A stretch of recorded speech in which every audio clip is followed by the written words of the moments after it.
जीवन में संग और परिवेश का बहुत महत्व है।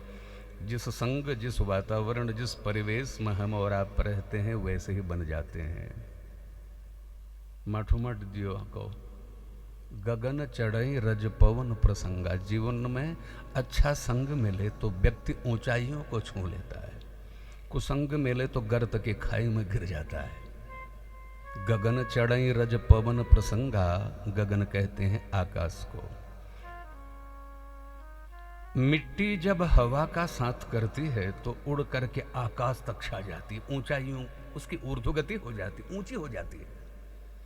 अट्टालिकाओं में, महल प्रासादों में, मंदिरों में छा जाती है वही धूल। और वही मिट्टी जब जल का संग करती है तो कीचड़ हो जाता है। ये संग का प्रभाव है जीवन में। साधु असाधु सदन सुख सारी।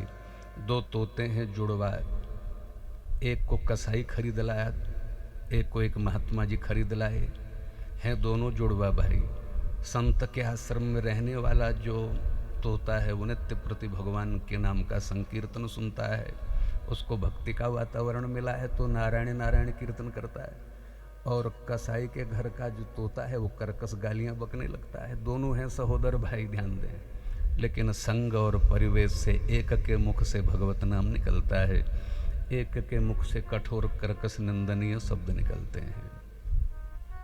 तो जीवन हमारा श्रेष्ठ हो, महान बने, इसके लिए संग की आवश्यकता है।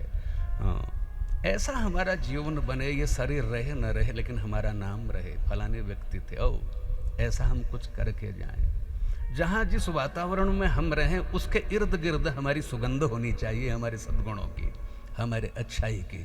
फलाना दिन फलाना जा करूँ नहीं, अरे तो जुट गयो, आयो खाया पियो तो नहबेर से गए। बहुत बड़ी उपलब्धि नहीं, बहुत बोरियां हिसाब डबल कमाए और खाए पी से गए। मेरी बीवी, मेरे बच्चे, मेरी पत्नी, मेरी वाइफ, हाँ, और मेरा कुटुंब, मेरी जायदाद, मेरा मकान, इतने में व्यक्ति सिमट जा रहा है।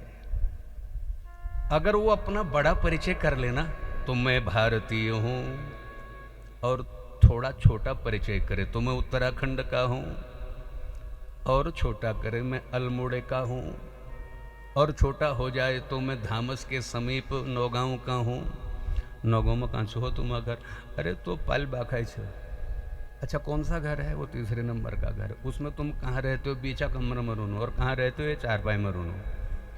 व्यक्ति अगर छोटा आए तो एक चारपाई तक रह जाता है, और अगर बढ़ता चला जाए, उसकी सोचने की शक्ति महान हो जाए, उसके क्रियाकलाप महान हो जाए, तो वो भारत और विश्व स्तर तक छा जाता है। उसमें इतनी सामर्थ्य है।